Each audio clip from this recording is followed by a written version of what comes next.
Hello, namaste and welcome in the series of cybersecurity. This side is Meena and today I will discuss about different types of DNS attacks. Domain name system. This is a service which provide us the information about the domain. Being a human, we can remember the text easily, and for numbers it's very difficult to remember, and the identity of the machine is the number, that's IP address. Okay, so if somebody will say, okay, you need to remember the IP address of the Google, YouTube, Facebook, it's very difficult for us to remember.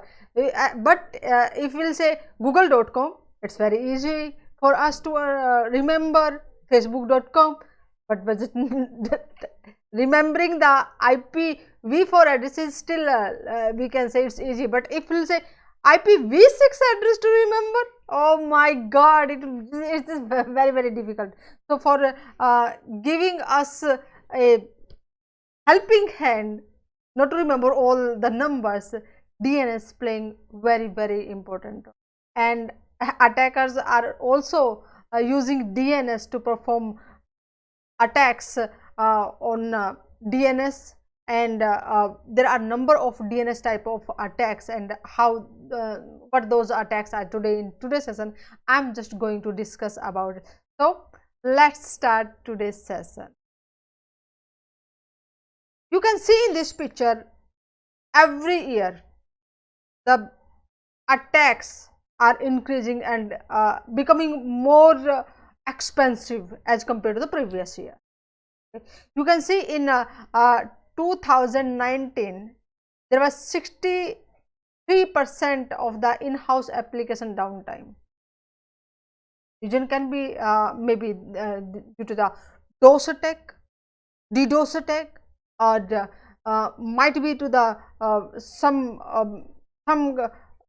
downtime due to the connection error, or maybe they have encrypted the ransomware. Multiple kind of attacks can happen. Okay, and but in 2018 that was 31%.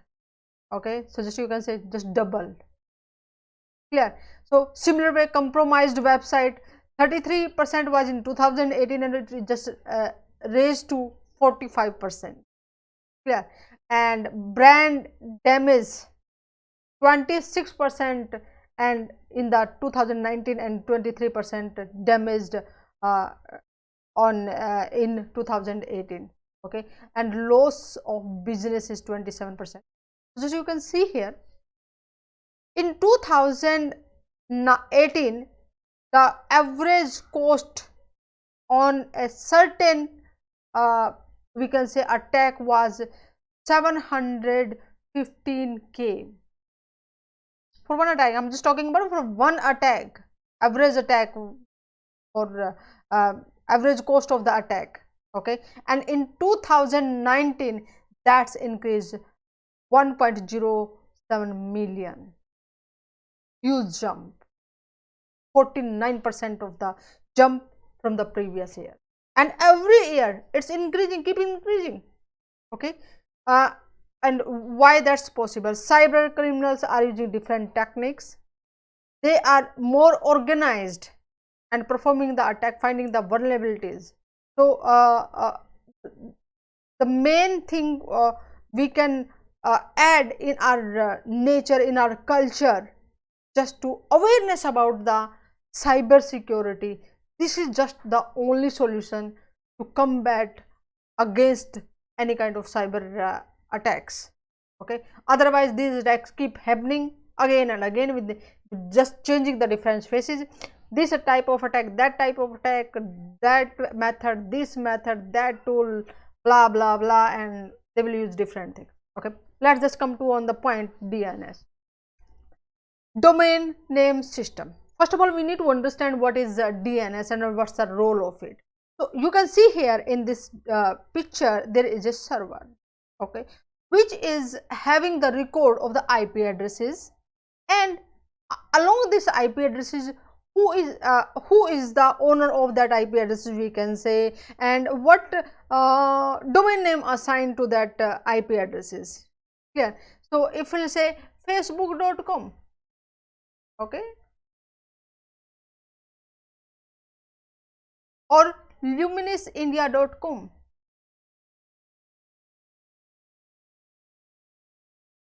it's very easy to remember, but the IP addresses associated with it, it will be difficult to remember. Clear? So DNS is keeping the record of all the entity that exist over the internet.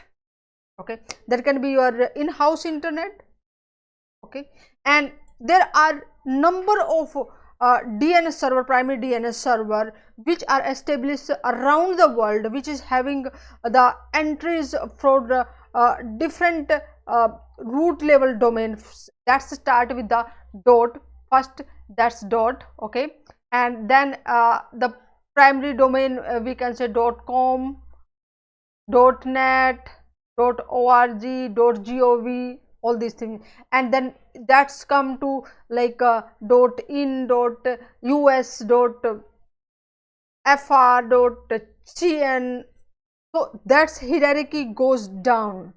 Clear? So there are certain servers which is having the record of that's under the com, that registered under the com or .net or .org. Okay, so you also have a DNS server at your premises on your network, and that is not possible to keep all the records from around the world the domain's name exists. Okay, so your server will redirect the query when we ask I need to browse the luminisindia.com, then they will send that query. Might be that your server is not having that information, so they will just send the query to the domain name or whatever the next DNS server in the hierarchy.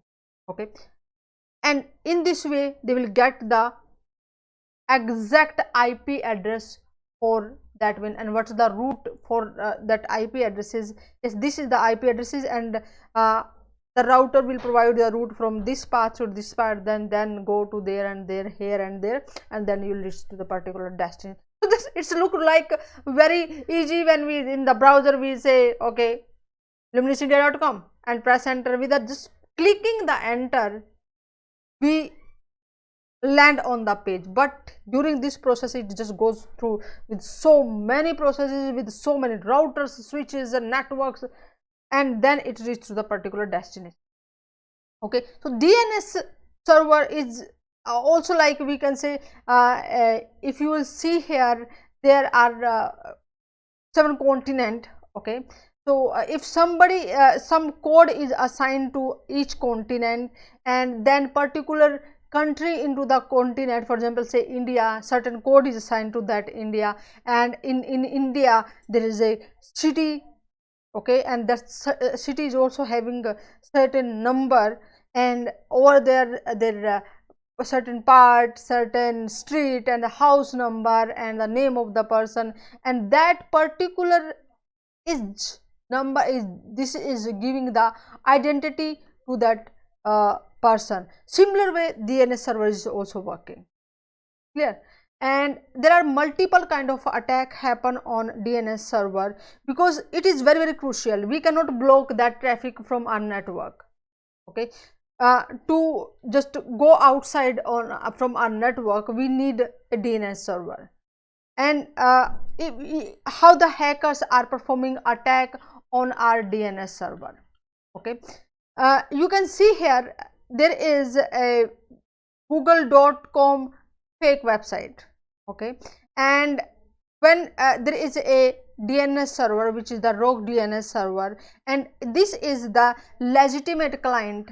Okay, that client send a query to the DNS server, and before the legitimate DNS server, maybe with the help of the DDoS attack, they just made that particular DNS server too much busy, and when the legitimate traffic is requesting to it, is not allowing to send the reply. Clear? So DNS server, for example, in whatsoever the attack is happening on that one, or maybe the that's a far, or it's sending some query with a delay, but that rogue DNS server which is just too near to the particular client, it will send the reply before it will receive from the legitimate server. So in their cache, they will keep the record of that particular website, and when the information or the browser information will reach to the rogue web server, it will just look like very legitimate website, and whatsoever the information they are asking, then it can redirect to the particular website. Okay, so very dangerous kind of attack. That was just, if we are browsing a website, it's not that much a big deal, but if we are dealing with the sensitive information, very the information that is related to our bank, our credential, which we don't want to share with anybody, then this information can be in the wrong hand, and they will collect the information. Because in here, when you are visiting the website, this is established by the hackers. This is not the legitimate website, but this is established by the hackers. So when you will enter the credentials, then definitely they will get and record on their database. Okay, and this way they can collect the information. Different kind of DOS attack can be DDoS attack, okay, DOS attack, or the DNS spoofing, fast flux, reflected DNS, another reflective amplification, DOS attack. Okay, requirement is different, but damage they want to do, they can do it. Even they can exfiltrate the data with the DNS query. Okay, they will perform the attack, and normal DNS query will send the data outside your organization. Your firewalls, your security postures will not be able to identify even that normal query is taking the valuable data. Okay, so isn't so powerful kind of attack the hackers can perform on your systems, and can steal a lot of information. Okay, and follow me on the Cybersecurity Prism and get the notification for the next interesting session, and also share that session with your friends and group members, so that they will be able to understand what is DNS server, how it works, and why it's important, and what type of different attacks can happen in the DNS server. Okay, and in the next session I will discuss about network security monitoring tool. Namaste, see you in the next session.